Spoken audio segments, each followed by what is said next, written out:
고린도전서 12에서 14리터 하나님의 음성 1분 묵상. 샵 매일 만나 샵 하나님이 음성 샵 1분 묵상 샵 고린도전서.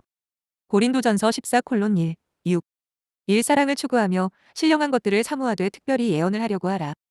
이 방언을 말하는 자는 사람에게 하지 아니하고 하나님께 하나니 이는 알아듣는 자가 없고 영으로 비밀을 말함이라. 3. 그러나 예언하는 자는 사람에게 말하여 덕을 세우며 권면하며 위로하는 것이요. 4. 방언을 말하는 자는 자기의 덕을 세우고 예언하는 자는 교회의 덕을 세우나니. 5. 나는 너희가 다 방언 말하기를 원하나 특별히 예언하기를 원하노라. 만일 방언을 말하는 자가 통역하여 교회의 덕을 세우지 아니하면 예언하는 자만 못하니라. 6. 그런즉 형제들아 내가 너희에게 나아가서 방언으로 말하고 계시나 지식이나 예언이나 가르치는 것으로 말하지 아니하면 너희에게 무엇이 유익하리요. 고린도전서 14장은 바울이 예언과 방언에 관해 설명하는 장입니다. 바울 시대에 특별히 고린도 교회에서는 성도들이 하는 방언이 문제가 되었습니다. 왜냐하면 방언의 은사를 가진 이들이 방언할 때 그 은사를 받지 못하는 사람들과 비교가 되고 특별히 방언을 말함에 있어 다른 성도들과 구별되어 쉽게 자랑거리가 될 수 있었기 때문입니다. 그래서 바울은 방언을 하기보다 특별히 예언을 하려고 하라 이야기합니다. 왜냐하면 방언은 하나님께 하는 것이기에 다른 사람들이 알아들을 수 없고 방언 통변의 은사를 가진 자들이 해석을 해줘야 이해가 되기 때문입니다. 그래서 특별히 방언은 자신에게 덕이 되고 예언을 하는 것은 교회의 덕이 된다고 권면합니다. 구약시대 예언은 하나님의 말씀을 듣고 대언하여 미래를 예견하는 것이었습니다. 그렇지만 바울 시대에 말하는 예언은 일반적으로 성경을 해석하고 성령의 이끄심에 따라 가르치는 설교나 말씀 행위를 의미하고 있습니다.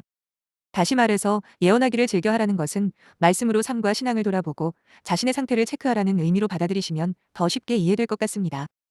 그리스도를 믿어갈 때 때론 방언과도 같은 신비스러운 체험은 우리로 하여금 무미건조한 신앙생활에 열정을 심어주기도 합니다. 그런데 이러한 신비로운 체험보다 더 중요한 것이 있습니다. 그것은 신앙의 일관성과 지속성을 유지하는 일입니다. 건강하고 유익한 신앙생활을 하기 위해 말씀에 따라 삶을 돌아보고 계속 내 신앙의 상태를 확인해야 하는 것입니다.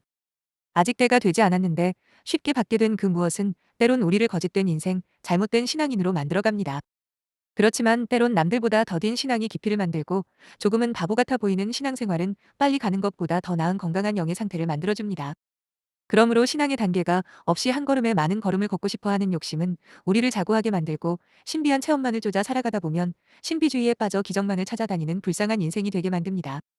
그러다 또 신비한 체험을 하면 자칫 하나님 없이도 살아낼 수 있다고 착각하고 그 기적을 행하는 자가 내가 될 수 있다는 착각에도 빠져 헤어나올 수 없게 되는 것입니다.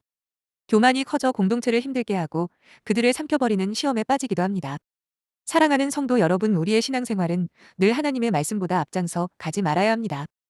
신비로운 체험과 주께서 주신 은사, 사람들과 좋은 관계, 재정과 물질, 내게 허락된 이 모든 것은 결국 나와 함께하는 공동체와 교회의 덕을 세우기 위해 주께서 우리에게 주신 것임을 잊지 말아야 합니다. 때론 간절히 구해도 내게 허락되지 않는 것들은 지금 적절할 때가 아니기에 주시지 않는 것이 더 확실한 답입니다.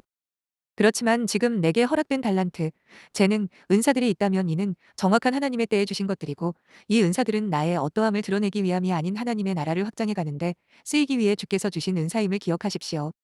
간혹 내게 허락된 그 은혜가 오히려 우리의 발목을 잡고 타인을 넘어뜨리지 않도록 늘 조심해야 할 것입니다.